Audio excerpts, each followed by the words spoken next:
What if I told you that in America, your morning jog can turn into handcuffs in seconds? Not because you broke the law, but because someone decided you didn't belong. No shouting, no resistance, no crime, just a badge, a look, and a quiet decision that stripped a man of his dignity in front of strangers. This isn't just a story about a racist police encounter.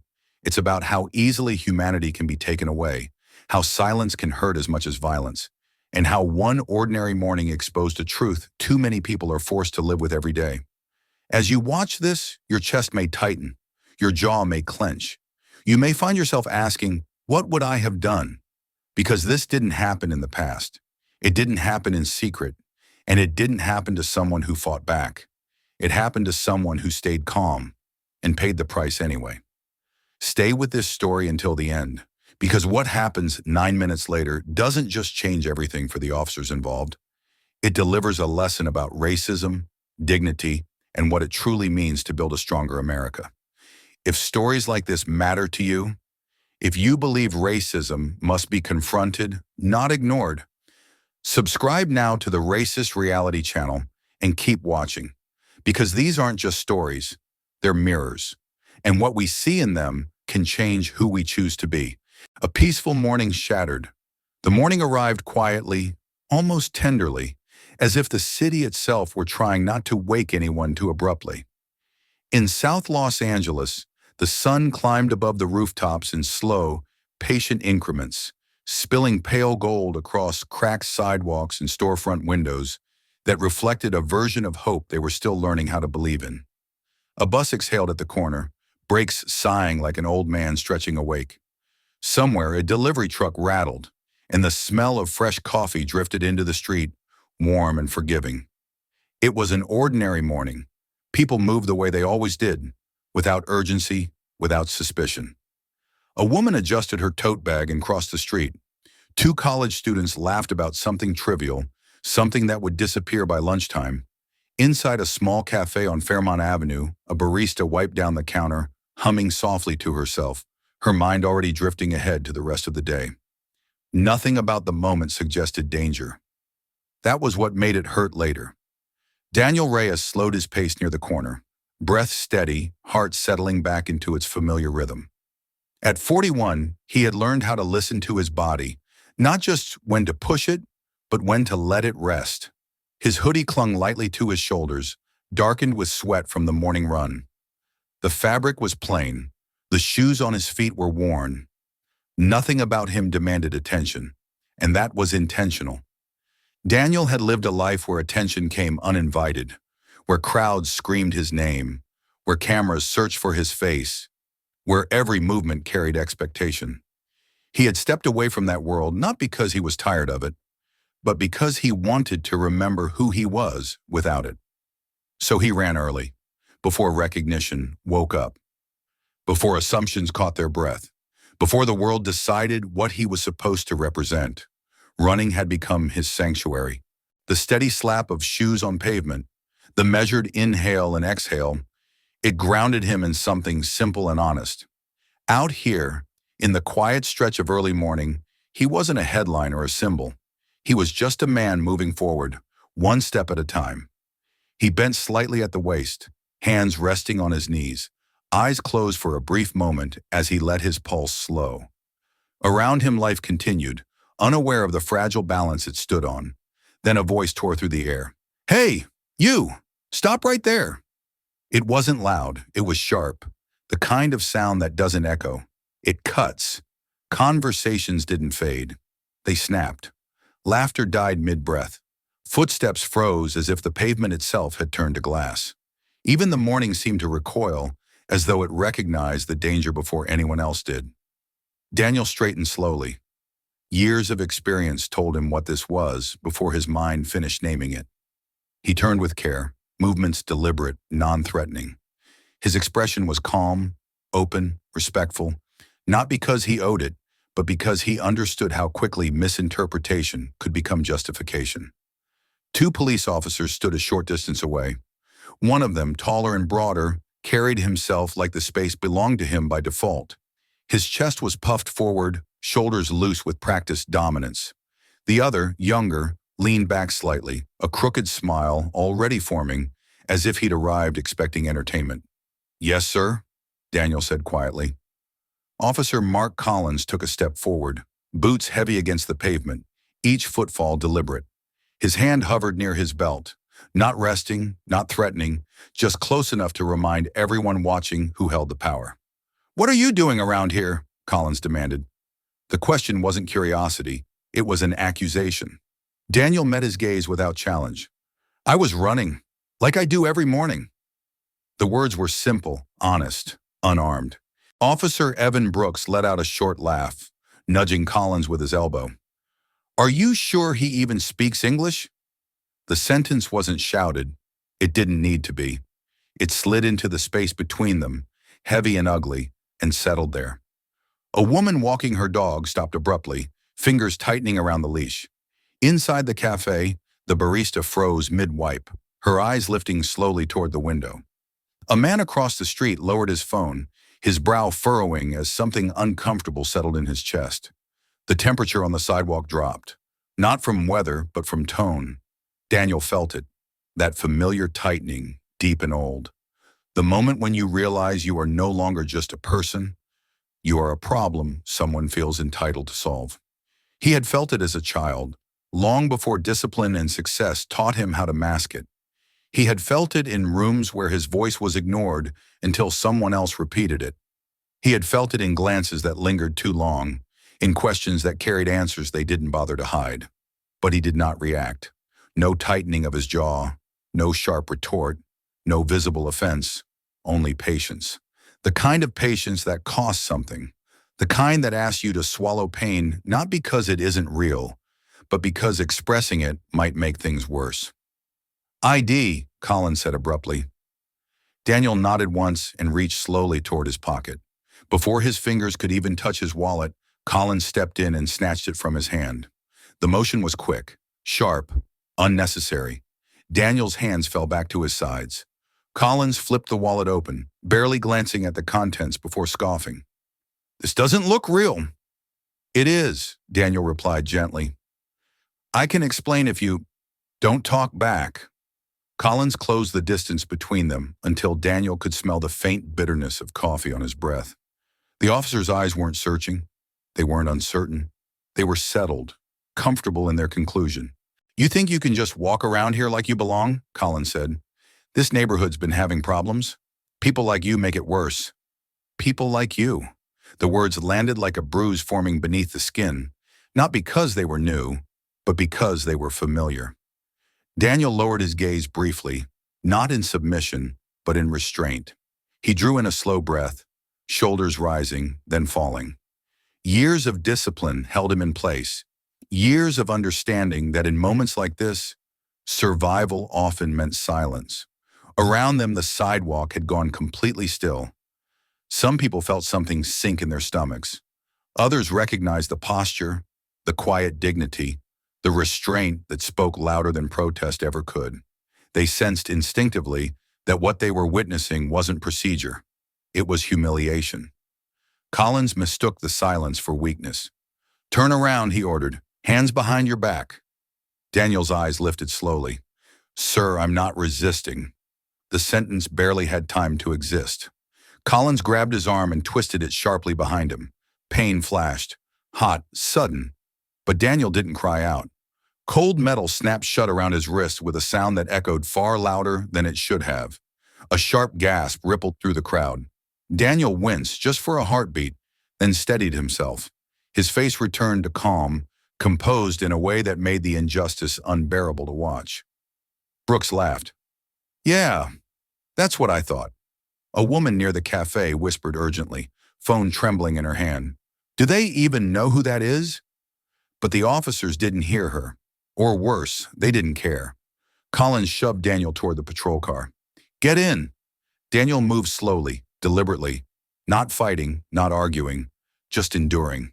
People stared, some horrified, some frozen, not just because a man was being handcuffed, but because of how quietly it was happening. Because of the way dignity was being tested without spectacle, without shouting, without resistance. The patrol car door slammed shut behind him.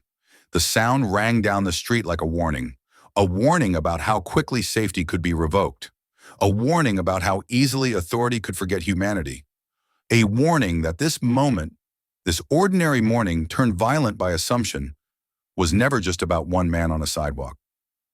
Inside the car, Daniel sat still, hands cuffed behind him, breathing slowly. Outside, life hesitated, and somewhere between those two worlds, something fragile broke, something that would demand to be reckoned with. The first cut, dehumanization.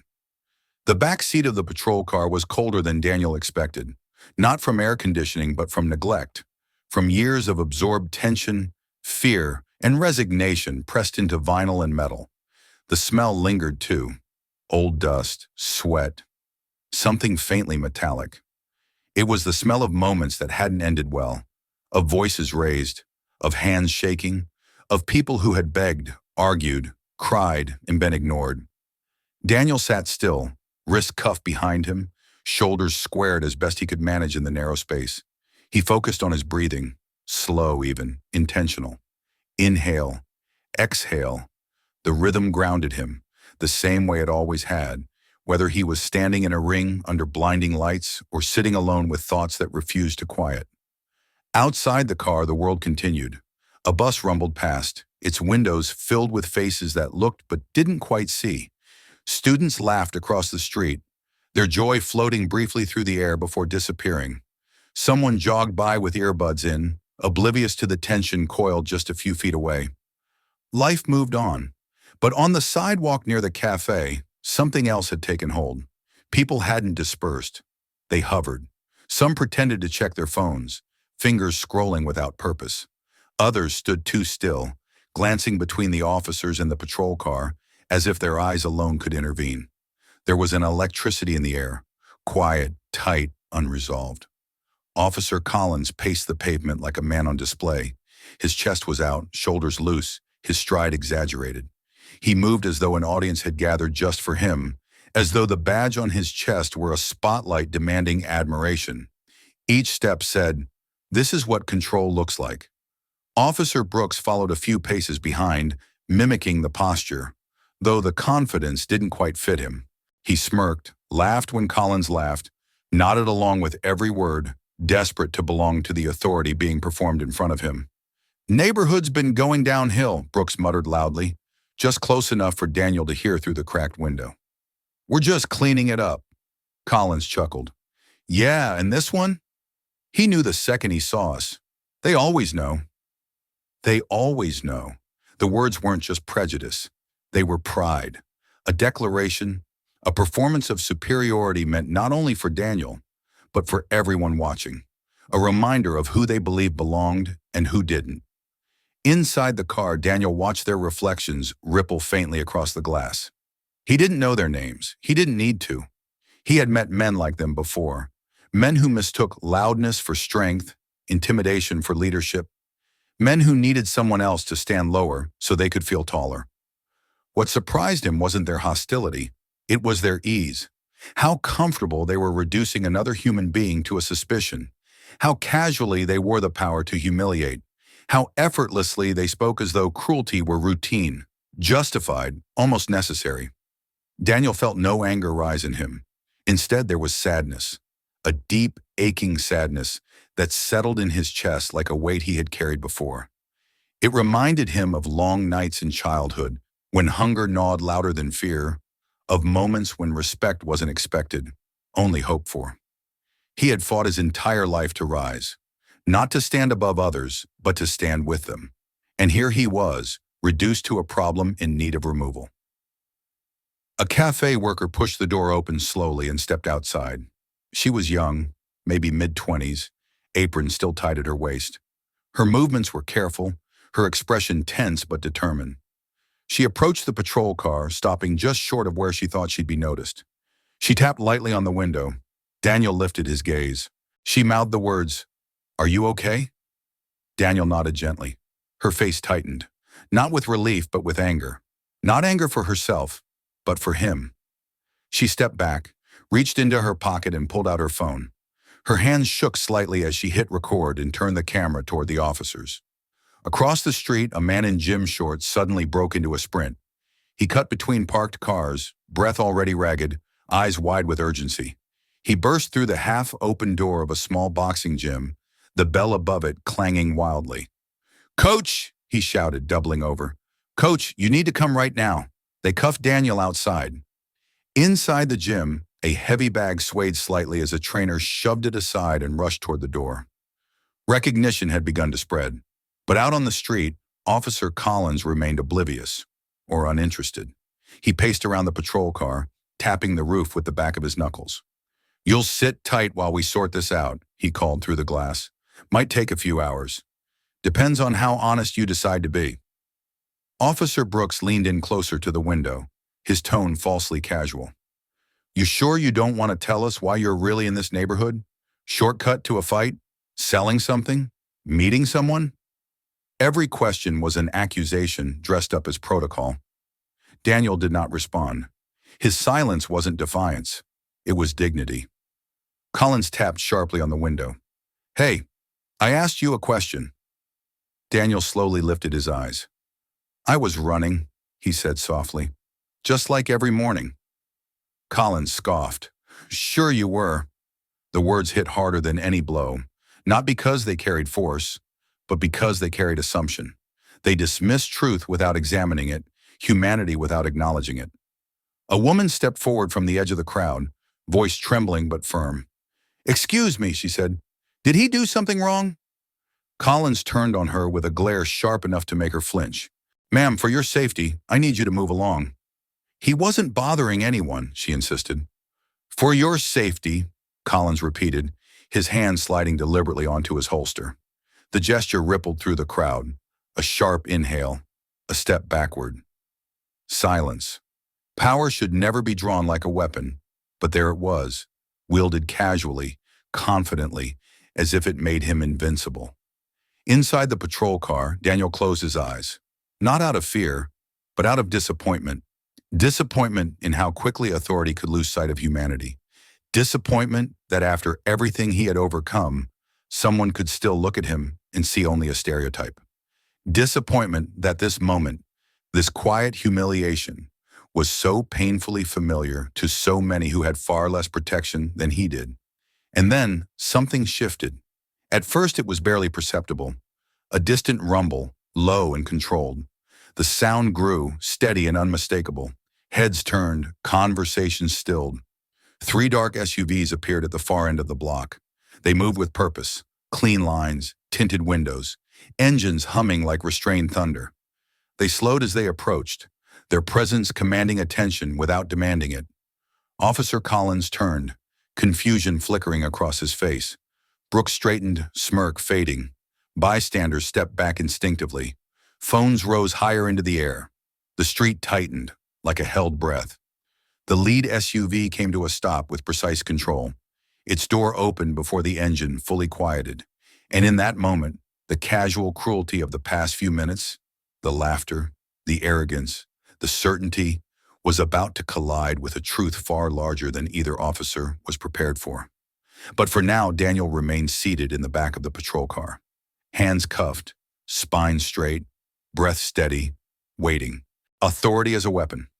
The SUVs idled at the far end of the block, engines humming low, patient, restrained.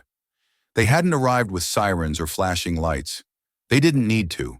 Their presence alone shifted the air, bending attention toward them the way gravity bends light. People leaned forward instinctively, phones rising higher, whispers slipping through the crowd like sparks. Inside the patrol car, Daniel Reyes opened his eyes. He didn't turn his head. He didn't crane his neck. He simply watched through the narrow strip of glass, taking in the reflections, dark shapes, controlled movement, intention. Something was changing. He could feel it in the tightening of his chest, in the subtle way the street seemed to hold its breath. Outside, Officer Mark Collins straightened. Confusion flickered across his face, then hardened into irritation. He placed a hand on his belt, puffed his chest, and stepped forward as if the moment had been waiting for him. "This is a restricted police interaction," he barked, voice loud enough to reclaim the space. "Step back. All of you." His words were sharp, practiced, authority deployed like a shield. But the people emerging from the SUVs didn't stop. They didn't slow. They didn't even look at him. The lead vehicle's door opened with a controlled push, and a sharply dressed man stepped out. His posture was upright, precise, the kind of bearing earned not through intimidation, but through responsibility. Behind him, two more officials followed, each holding folders, radios, and badges that caught the morning light. Officer Brooks swallowed hard. Collins took another step forward. "Hey," he snapped, "I said this is an active police detainment. Identify yourselves." The man with silver hair didn't answer right away. Instead, his gaze moved, past Collins, past Brooks, until it settled on the back window of the patrol car. And then his face changed. Color drained from it so quickly that it was impossible to miss. "Is that?" he muttered under his breath. He took a step closer, eyes narrowing, heart clearly racing ahead of protocol. "Oh no," he whispered, "not him." A murmur rippled through the crowd. They know him. They recognize him. Officer Collins felt the shift and didn't like it. His confusion sharpened into defensiveness. "I asked you a question," he said, voice rising. "This is an active—" The silver-haired man flashed his badge so fast and so close that Collins had to lean back instinctively. "Deputy Chief Harold Martinez," he said, voice low but thunderous. "And you've made a mistake." The word mistake landed heavy. Officer Brooks' mouth went dry. "Sir, what kind of mistake?" Martinez didn't answer. He walked past them without another glance, boots steady against the pavement, straight toward the rear passenger door of the patrol car. He tapped on the window, not aggressively, not loudly, but with a quiet urgency that carried authority without threat. Inside, Daniel met his eyes. For a brief moment, the world narrowed to that exchange. The calm of a man who had endured humiliation. The panic of a man realizing the magnitude of what had been done. Martinez signaled to another officer from the SUV. "Keys." "No." Collins stepped forward, ego surging in a last, desperate attempt to regain control. "Hold on," he said loudly. "You can't override us on a lawful stop. He fits the—" "Don't finish that sentence." Martinez turned so sharply that even the crowd flinched. "Fits what?" he demanded. "The description? You don't even know who you put in handcuffs." Collins scoffed weakly. "Some runners from a gym. Didn't answer questions properly. No ID." "He gave you his ID," a woman in the crowd shouted. "You threw it back at him." Collins stiffened. "Ma'am, stay out of this." But the crowd wasn't afraid anymore. Not with Deputy Chief Martinez standing between them and the officers who had abused their power. Martinez ignored Collins entirely now. He unlocked the patrol car door with a sharp click. Daniel stepped out slowly. His wrists were still cuffed behind him. His posture was straight. His expression was calm, so calm it felt almost unreal. He didn't look shaken. He didn't look humiliated.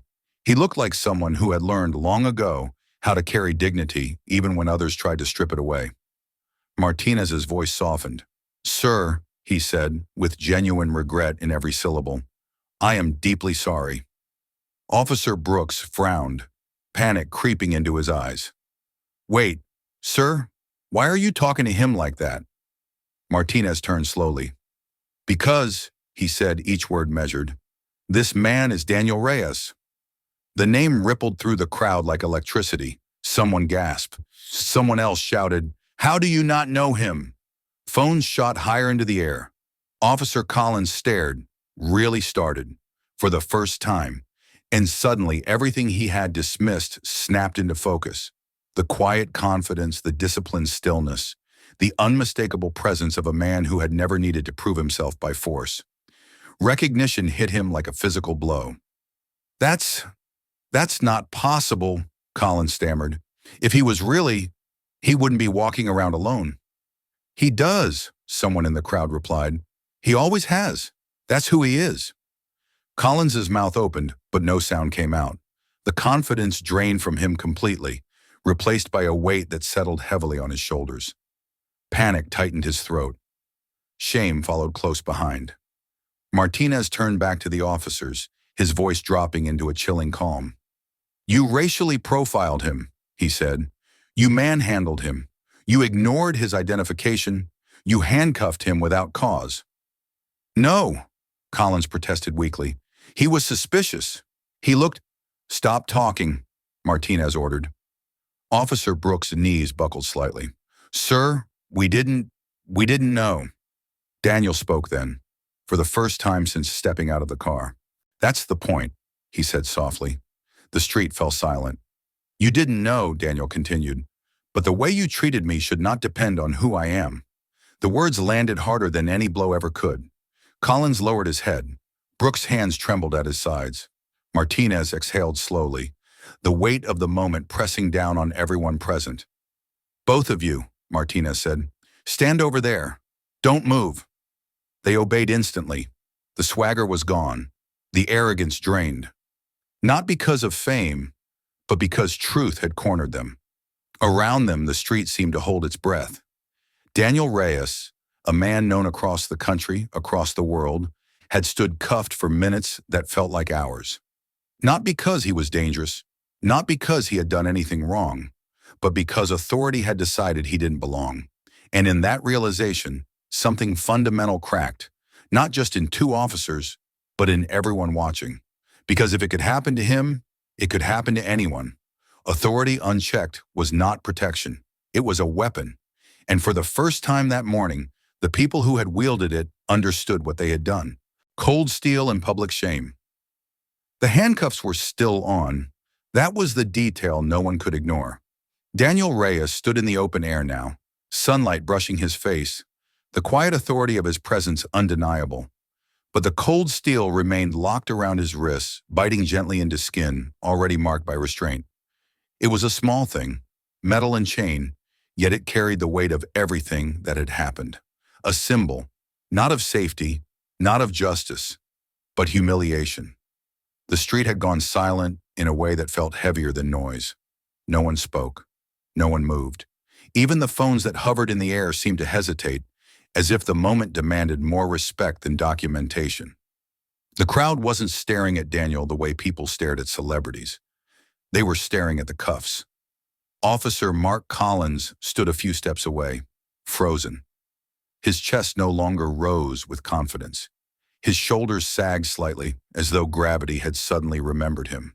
The badge on his uniform caught the sunlight, glinting sharply, a reminder of authority now stripped of its certainty. Officer Evan Brooks shifted behind him, hands twitching at his sides. His mouth opened once, then closed. Words seemed useless now. Every sentence he had spoken earlier echoed back at him, louder, uglier, impossible to outrun. Deputy Chief Harold Martinez broke the silence. "Unlock them," he said quietly. The officer beside him stepped forward with the keys.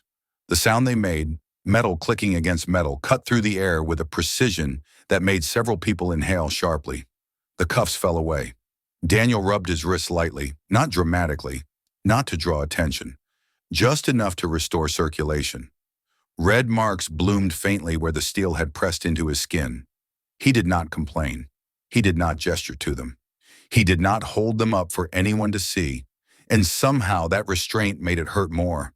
A young man at the edge of the crowd whispered, "He didn't even do anything." A woman beside him wiped her eyes.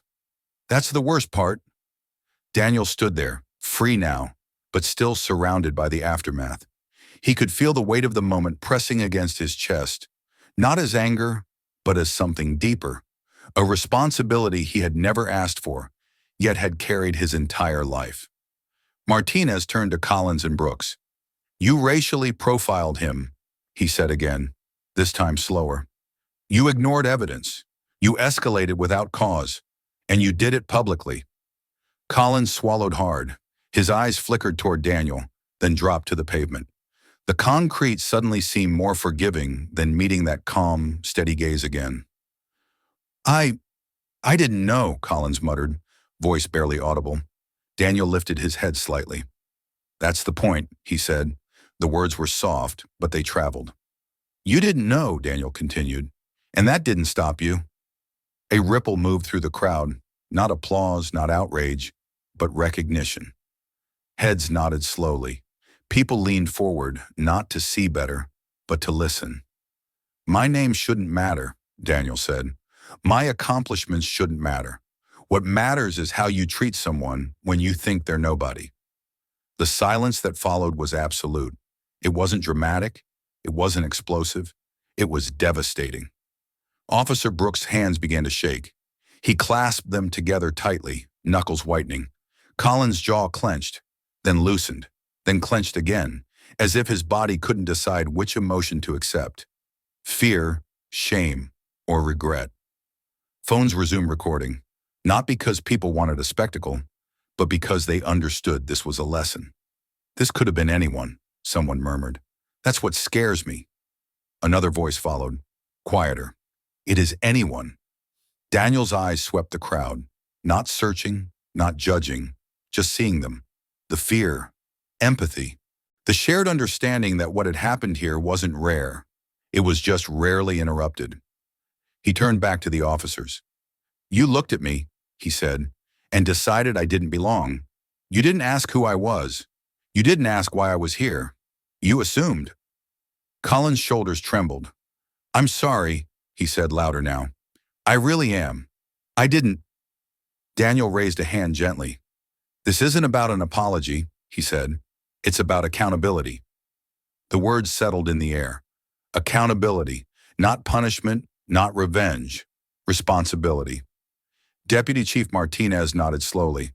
There will be consequences, he said firmly. Administrative review, suspension pending investigation, mandatory retraining. A murmur rippled through the crowd. Some nodded in approval. Others looked conflicted. Fire them, someone whispered. Teach them, another voice replied. Daniel listened to it all without reacting. He had learned long ago that anger was loud, but wisdom was patient. He took a step forward, not toward the officers, but toward the space between them and the crowd. I don't want this to end with people feeling satisfied, Daniel said. I want it to end with people understanding. He gestured subtly toward Collins and Brooks. These two men made a choice today, he said, a choice rooted in fear, assumption, and power without empathy. But if this ends with humiliation alone, nothing changes. The crowd leaned in. Change, Daniel continued, happens when we confront what led us here. Collins finally looked up.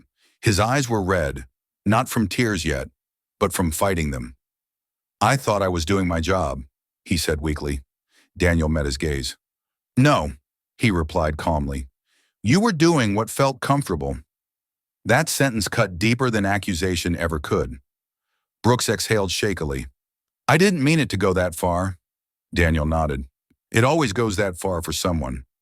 The words hung there, heavy with truth. A woman near the front pressed her phone closer to her chest.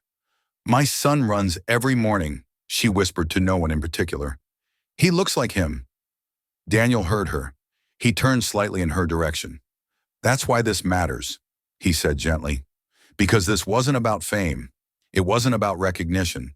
It was about how easily a routine morning could become a nightmare. Martinez stepped forward again. Officer Collins, Officer Brooks, he said, you will both be removed from duty effective immediately. Collins nodded stiffly. Brooks's knees buckled slightly before he steadied himself. But, Martinez continued, this will not end here. Daniel glanced at him. There will be community service, Martinez said, training led by the very people you're sworn to protect.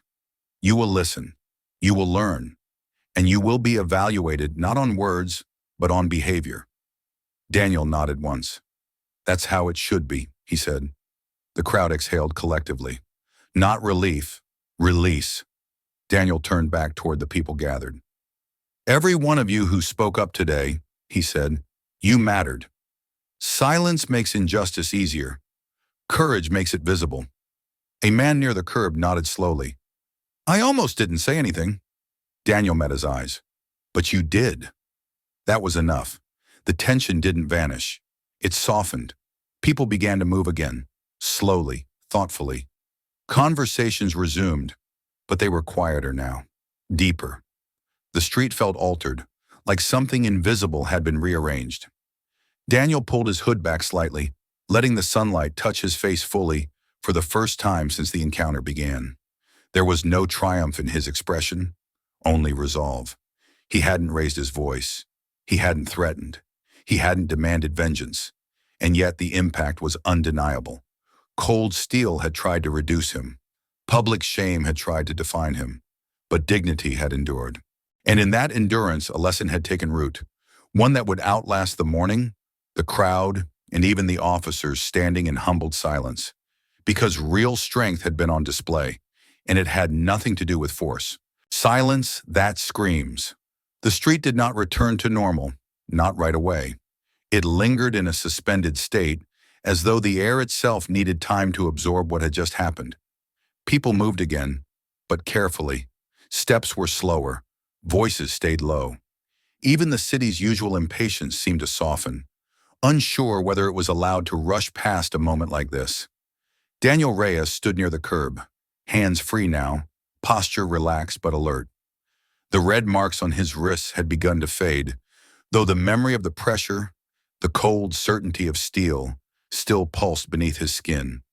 He rolled his shoulders once, subtly, easing tension he hadn't realized he was holding.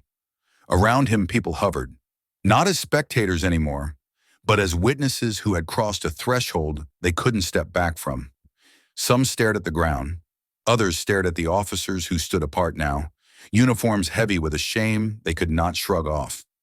A few people wiped their eyes, embarrassed by tears they hadn't expected, unsure whether they were allowed to grieve something that hadn't happened to them directly. But it had. In a way, it had happened to everyone. Daniel felt it in the air, the weight of unspoken recognition. The understanding that what unfolded here wasn't an exception. It was a glimpse, a rare moment when the machinery of power paused long enough for ordinary people to see its teeth.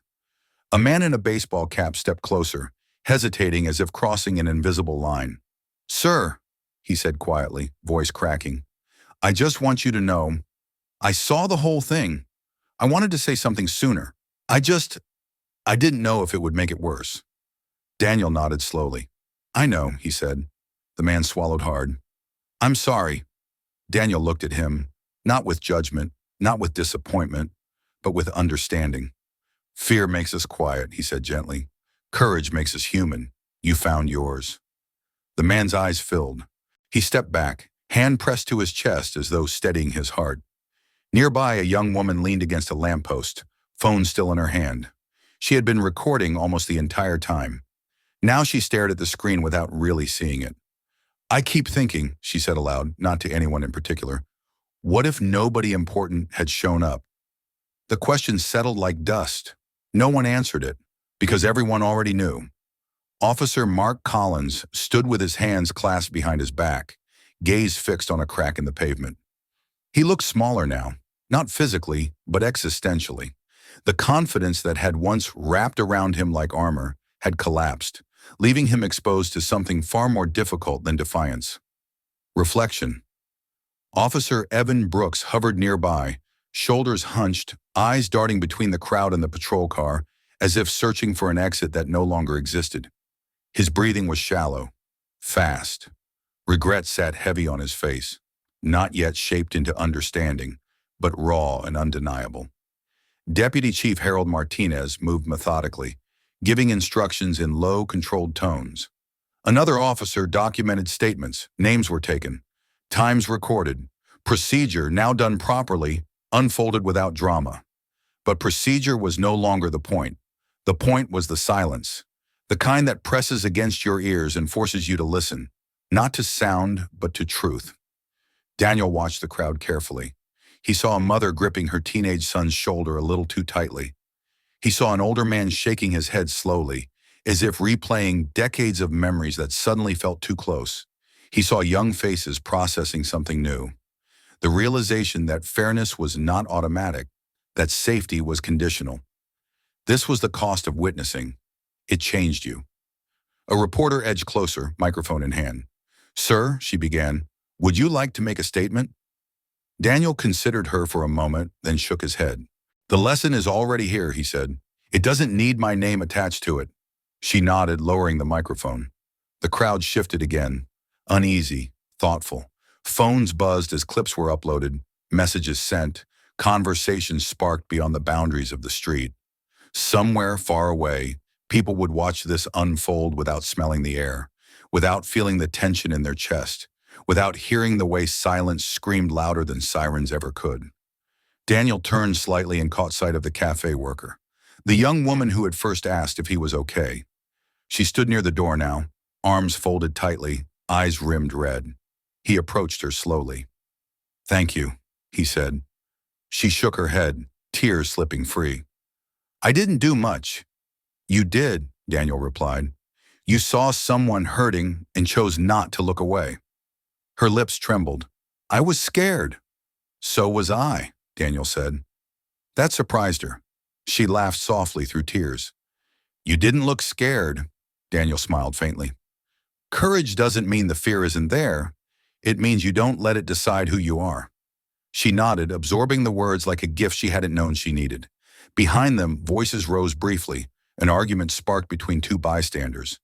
"They should be fired," one man insisted. "No second chances." "They should be taught," another replied. "Or this just keeps happening." Daniel listened. Both voices came from pain. He stepped closer, not to interrupt, but to redirect. "Anger is understandable," he said calmly, "but anger alone doesn't build anything lasting." The men fell silent, surprised by his presence. "If we want a safer country," Daniel continued, "we have to be brave enough to demand change and patient enough to see it through." One of the men nodded slowly. "I just don't want this to happen to my kids." "Neither do I," Daniel said. "That's why this matters." The conversation dissolved into quiet agreement. Across the street, the boxing gym door creaked open. The trainer who had rushed out earlier now stood watching, arms crossed, jaw tight. "That could have been any of us," he muttered. "Any day." Daniel met his gaze. "That's why we can't pretend it's rare." The trainer exhaled heavily. "I've seen kids grow up thinking this is normal." Daniel's expression softened. "Then we have work to do." Time passed strangely. Minutes stretched. Seconds collapsed. Eventually, people began to drift away. Not because the moment had lost meaning, but because it had lodged itself somewhere deeper than presence. They carried it with them now, folded into their posture, etched into memory. Before Daniel turned to leave, Deputy Chief Martinez approached him once more. "Sir," he said, "this will be documented thoroughly, department-wide." Daniel nodded. "Good. And if there's anything you need—" Daniel held up his hand gently. "Just make sure it means something." Martinez met his eyes and nodded solemnly. "It will." Daniel took one last look at the street, at the cafe, at the crowd, at the officers standing still under the weight of consequence. He felt the ache in his chest again. Not sharp, not overwhelming, but steady. The ache of knowing that dignity should never be something you have to prove. That respect should not arrive only when power recognizes itself in another. This was the silence that screamed. Not empty, but full. Full of questions. Full of grief. Full of possibility. And as Daniel began to walk away, he knew one thing with certainty. What had happened here would not be forgotten. Because pain, when witnessed, becomes responsibility. The world shifts. The street felt different now, not quieter, truer. It was as if something invisible had been moved from its place, like a heavy piece of furniture dragged out of a room no one realized was crowded. The space it left behind was uncomfortable, unfamiliar, but necessary. People stood in it awkwardly, learning how to breathe again. Daniel Reyes walked a few steps away from the patrol car, not to escape the scene, but to give it room to settle. The sun had climbed higher, warming the pavement, catching on glass and chrome, and the faint dust still hanging in the air. Morning had fully arrived, but it no longer felt ordinary. It felt awake. Behind him, Officer Mark Collins shifted his weight from one foot to the other. The movement was small, nervous. Nothing like the swagger he'd carried earlier. His hands, once so confident at his sides, now hovered uncertainly, unsure where they belonged. Officer Eben Brooks stood beside him, eyes fixed on nothing in particular. His jaw clenched and unclenched, as if he were chewing on words that refused to form. The crowd's presence pressed in on him from all sides. Not hostile, not shouting, just watching. And that was worse. Deputy Chief Harold Martinez conferred quietly with his team. Orders were given, documented, repeated back. Radios crackled, names were logged. There was no drama in it now, no performance, just the steady, methodical sound of accountability beginning to do its work. Daniel listened. He had learned long ago that systems spoke loudest not in moments of spectacle, but in moments of follow-through. He wasn't interested in apologies that dissolved by nightfall or promises made only because cameras were rolling. He was listening for change. A few feet away, two young men argued in hushed tones. "This only happened because he's famous," one said bitterly. "If it was anyone else, they'd still be in cuffs." The other shook his head. "Yeah, but now everyone has seen it. That matters." Daniel turned toward them. "It shouldn't require recognition to trigger justice," he said calmly, "but visibility can still be used to demand it." They fell silent, absorbing the truth of it. "That's why this can't end here," Daniel continued. "What matters is what happens next." The crowd nodded, not all at once, not dramatically, but with a quiet agreement that rippled outward. People understood now that this wasn't just a moment to react to. It was a moment to carry forward. Martinez approached Daniel again, his expression firm but respectful. "Sir," he said, "the department will issue a formal statement. Internal affairs is already involved. These officers will be placed on immediate administrative leave pending investigation." Daniel nodded. "And after that?" Martinez met his gaze. "They'll be required to participate in community-led training. Not lectures. Listening." Daniel exhaled slowly. "Good," he said. "They need to hear the stories they've learned to ignore." Collins flinched at that. Daniel turned toward him. Not abruptly, not aggressively, just enough to make his presence felt again. "Do you understand what happened here?" Daniel asked. Collins swallowed. His voice came out rough. "Yes." "No," Daniel said gently. "Do you understand why it happened?" Collins hesitated. His eyes flickered toward Brooks, then back to Daniel. "Because I assumed," he said finally. "Because I thought I knew what I was looking at." Daniel nodded. "And what did you think you were looking at?" Collins' shoulders slumped. "A threat," he admitted. "Someone who didn't belong." The words hurt to hear. They were supposed to. Daniel held his gaze. "That assumption, that instinct, that's what you have to unlearn. Not because it embarrassed you today, but because it endangers lives every day." Brooks spoke then, voice shaking. "I laughed," he said. "I made it worse. I thought it was nothing." Daniel looked at him. "It's never nothing." The sentence was quiet, but it landed with finality. A woman near the back of the crowd whispered, "My brother was stopped like this once. He didn't have anyone show up." Her friend squeezed her hand. Daniel heard them. He turned slightly toward their voices. "I'm sorry," he said. "Not as a formality, but as an acknowledgement of shared pain. This shouldn't depend on luck." The woman nodded, tears slipping free. "Thank you for saying that."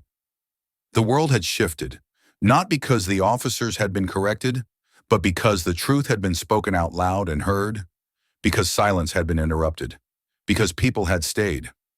A reporter approached again, more cautious this time.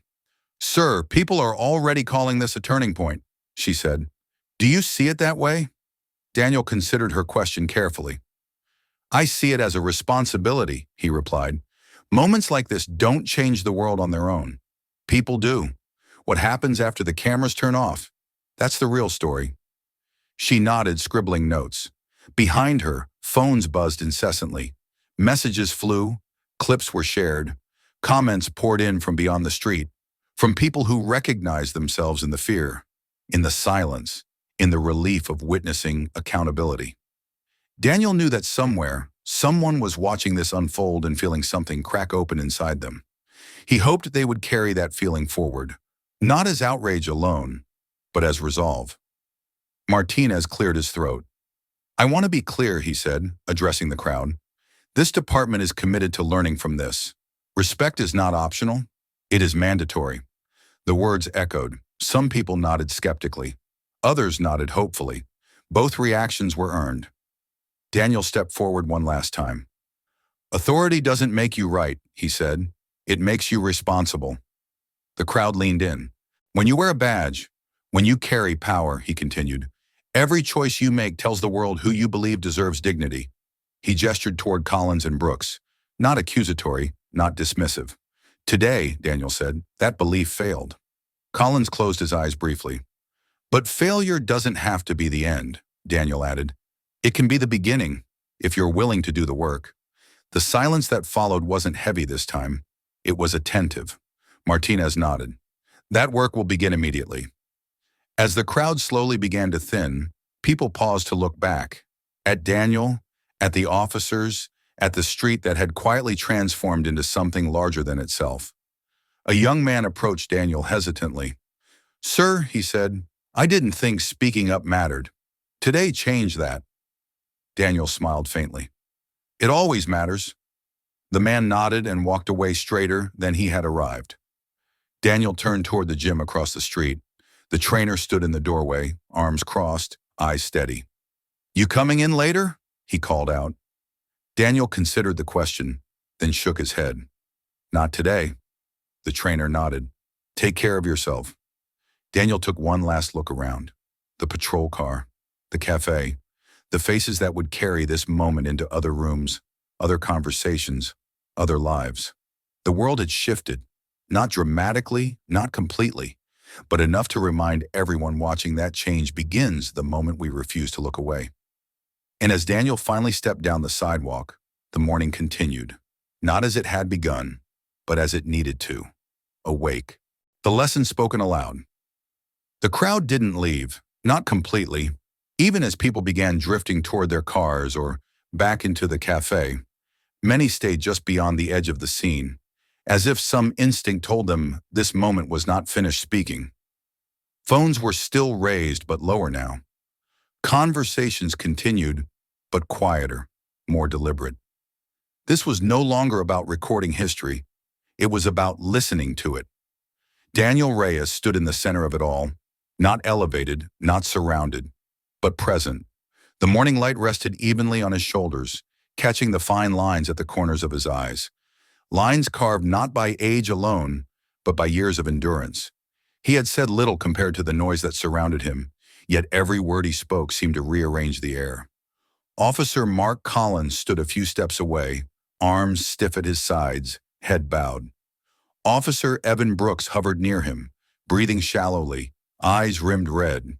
They looked less like enforcers now and more like men forced to stand inside the consequences of their own choices. Deputy Chief Harold Martinez cleared his throat. "Sir," he said to Daniel, "before we conclude this scene, I want to ask, what would you like us to do?" The question landed softly but carried weight. It was an unusual moment. Power pausing, authority asking instead of commanding. Daniel didn't answer immediately. He looked around first, at the woman clutching her son's shoulder, at the cafe worker standing with arms folded tight, at the young men who had argued quietly about justice and mercy. The phones are still recording, not for spectacle now, but for memory. Then he turned back to the officers. "This isn't about me," Daniel said calmly. The words caused a ripple, subtle, but unmistakable. "It never was," he continued. "It's about what happens when someone decides another person doesn't deserve patience, dignity, or the benefit of the doubt." Collins swallowed hard. Daniel stepped closer, not aggressively, not to intimidate, but to be unmistakably present. "You didn't see a runner," Daniel said. "You saw a story you'd already written in your head." Brooks closed his eyes briefly, as if the sentence physically struck him. "That story," Daniel went on, "comes from fear, from assumptions passed down, reinforced, rewarded. And until it's confronted, it keeps writing the same ending, for different people, in different places." A hush fell over the street. Even the faint hum of traffic seemed distant now. Daniel turned slightly toward the crowd. "You're here because you felt something was wrong," he said. "Some of you spoke up. Some of you wanted to. Some of you were afraid." A few heads bowed. "That doesn't make you bad people," Daniel said gently. "It makes you human." He paused. "But what defines us," he continued, "is what we do after we recognize harm." The silence deepened, not heavy, but focused. "Respect," Daniel said, "is not a reward, it's a responsibility." The words moved through the crowd slowly, deliberately. "You don't give it because someone earns it," he said. "You give it because you carry power, because you share space, because you recognize another human being standing in front of you. Collins finally looked up. His eyes were glassy, his voice barely holding together. I was wrong, he said. I see that now. Daniel met his gaze. Seeing it is the first step, he said, but it's not the last. Brooks stepped forward, hands shaking. I laughed, he said. I followed along. I didn't stop it. Daniel nodded. Then your work begins with listening. The words weren't harsh, they were final. A woman near the front of the crowd spoke up. What if this just becomes another story people forget? Daniel turned toward her. Then we've failed, he said honestly. But forgetting is a choice. So is remembering. He gestured toward the officers. These men will face consequences. That matters. But what matters more is what they learn, and what we all learn when the spotlight fades. Martinez nodded. They will be required to complete community service and ongoing training, he said, not as punishment, but as responsibility. Daniel considered that. Then let it be meaningful, he said. Let them serve in places where listening is unavoidable. Let them hear stories without the shield of a badge. Martinez responded without hesitation. That will be done. A murmur of approval moved through the crowd. Not applause, but agreement. Daniel took a slow breath. This country is strong, he said, but strength without compassion becomes cruelty. People leaned in, drawn not by volume, but by truth. We talk a lot about freedom, Daniel continued, about rights, about power. But none of that means anything if we forget the humanity standing right in front of us. A young man near the curb whispered, "This should be taught everywhere." Daniel heard him. "It starts everywhere," Daniel replied, "with how we speak, how we stop, how we choose not to humiliate someone just because we can." Collins wiped his face with the back of his hand, embarrassment and grief crossing his features. "I don't want to be that person," he said quietly. Daniel nodded. "Then don't be." The simplicity of the answer left nowhere to hide. Brooks swallowed. "I'll do better," he said. "I promise." Daniel looked at him steadily. "Do better when no one is watching." That, more than anything else, broke him. A few people in the crowd wiped their eyes. Others clasped their hands together, grounding themselves in the moment. This wasn't about punishment, it was about awakening. Daniel turned once more to the crowd. "Discrimination doesn't always shout," he said. "Sometimes it is a joke. Sometimes it assumes. Sometimes it stays silent and lets harm happen." He paused, letting the truth settle. "But love works the same way," he said. "It shows up quietly. It speaks when it's uncomfortable. It stays when it would be easier to leave." The cafe worker nodded slowly. "So what do we do?" someone asked. Daniel smiled faintly. "We help each other," he said. "We refuse to look away. We build a country where dignity isn't conditional." Martinez stepped forward, voice steady. "This incident will be reviewed department-wide," he said. "Let it be a lesson, not just for those in uniform, but for all of us." Daniel inclined his head in agreement. "This doesn't end with anger," he said. "It ends with responsibility." The crowd exhaled together. Not relief, resolve. As people began to disperse more fully now, many paused to look back. Some nodded at Daniel. Some whispered thank yous. Some said nothing at all, carrying the moment inward where it would do its real work. Daniel felt the weight of it then. Not the pain, not the humiliation, but the quiet gravity of having spoken something that needed to be heard. He hadn't raised his voice. He hadn't demanded applause. Yet the lesson had landed, and it would travel. Through conversations, through reflections, through the choices people made the next time they stood at a crossroads between fear and empathy. Because the most powerful truths are not shouted. They are spoken aloud and then lived. Healing, accountability, and hope. The crowd thinned slowly, not because the moment had lost its meaning, but because it had settled somewhere deeper than presence. People carried it now, in the way they walked, in the way they spoke to one another, in the way their eyes lingered just a second longer before turning away. Daniel Reyes stood at the edge of the street, hands loose at his sides, breathing in the warmth of the late morning sun. The city resumed its rhythm around him, cars passing, doors opening, voices returning. But it no longer felt indifferent. Something had shifted beneath the noise. a quiet recalibration that could not be unseen. Officer Mark Collins and Officer Evan Brooks remained where they had been instructed to stand. Their uniforms looked heavier now, not with authority, but with responsibility. The weight of what had happened pressed into their posture, pulling their shoulders down, forcing their eyes to the ground. Deputy Chief Harold Martinez approached them, his voice firm but measured. "This is the beginning," he said, "not the end." They nodded. No arguments, no excuses left to offer. Daniel watched from a distance. He felt no satisfaction in their discomfort, no thrill in their exposure. What he felt instead was resolve, a quiet insistence that what happened here must mean something beyond a single street, a single morning, a single viral clip. A woman who had been recording since the beginning lowered her phone and approached Daniel cautiously. "My dad was stopped like this once," she said. "Years ago. He never talked about it again." Daniel met her eyes. "A lot of people don't," he said. "That silence is heavy." She nodded, tears gathering. "Thank you for breaking it." Daniel shook his head gently. "You broke it when you stayed." She smiled through tears and stepped back into the crowd. Nearby, the cafe worker untied her apron and stepped outside, letting the bell above the door ring softly behind her. She looked tired, but steadier than before. "Coffee?" she offered Daniel. "On the house," he smiled. "Thank you, but not today." She nodded, understanding. "Take care of yourself." "You too," Daniel replied. Across the street, the boxing gym door stood open. The trainer leaned against the frame, watching the scene wind down. When Daniel met his gaze, the trainer raised his chin in quiet respect. "That was something," he said. Daniel exhaled. "It shouldn't have to be." "No," the trainer agreed.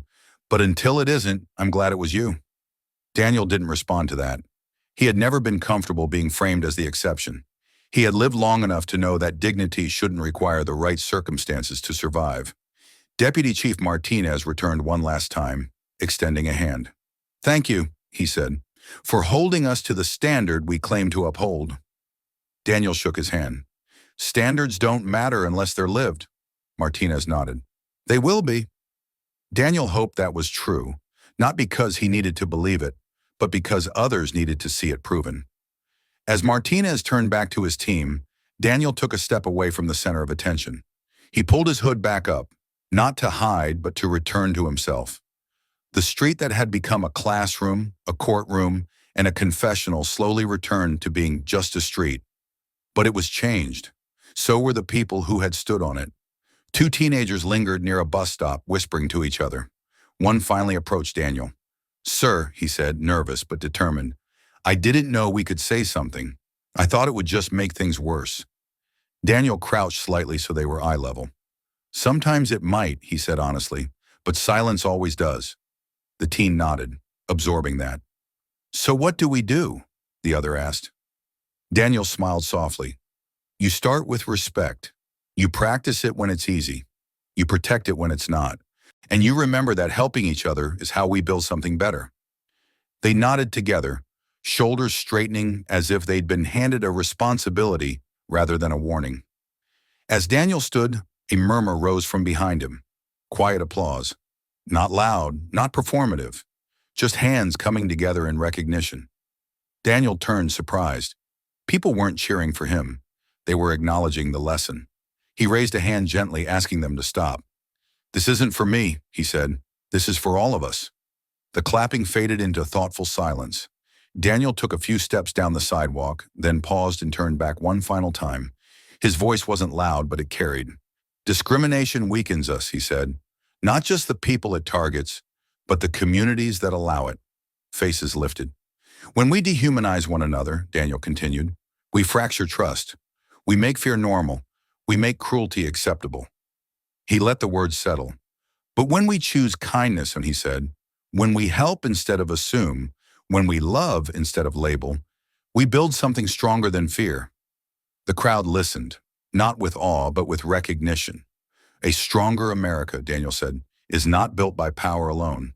It's built by people who refuse to look away, by neighbors who protect each other, by officers who remember they serve, by citizens who speak, even when their voices shake."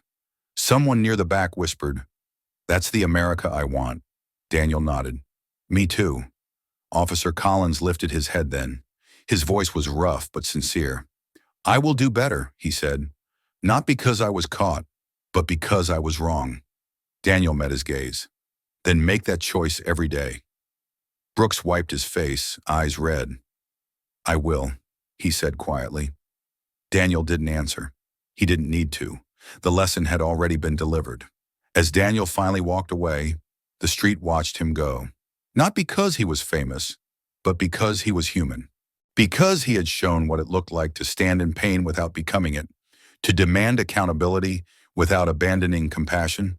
The crowd dispersed fully now. Some returned to work, some boarded buses, some called loved ones and told them what they'd seen, and somewhere screens lit up with the story. Not as entertainment, but as an invitation. An invitation to reject racism. An invitation to choose love. An invitation to help one another. Daniel reached the end of the block and stopped briefly, taking one last look back. The morning had resumed, but it carried a different energy, lighter, more intentional. He took a deep breath. He was not angry. He was not victorious. He was hopeful. Because real change doesn't arrive with sirens or speeches. It arrives quietly in moments where people choose dignity over dominance, courage over comfort, and humanity over fear. And for those who witnessed this, on the street or through a screen, the message was clear. Respect is not optional. Kindness is not weakness. Love is not naive. They are the foundation. They are how we heal. They are how we build a stronger America, together. What you just witnessed wasn't about fame. It wasn't about punishment. And it wasn't about winning or losing. It was about choice. The choice to judge or to understand. The choice to use power to dominate or to protect. The choice to stay silent or to stand up for someone who needs help. Racism doesn't always arrive screaming.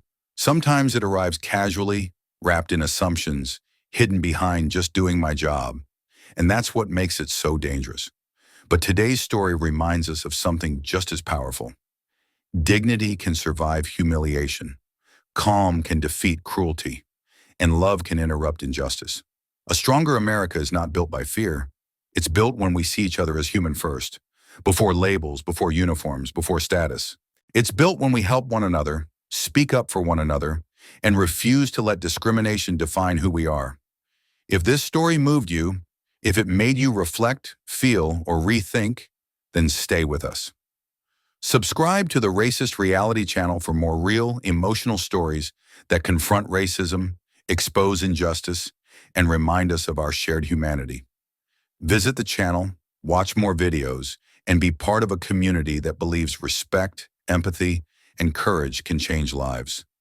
Because the way we treat others is the truest reflection of who we are, and choosing kindness every single day is how we build a stronger America together.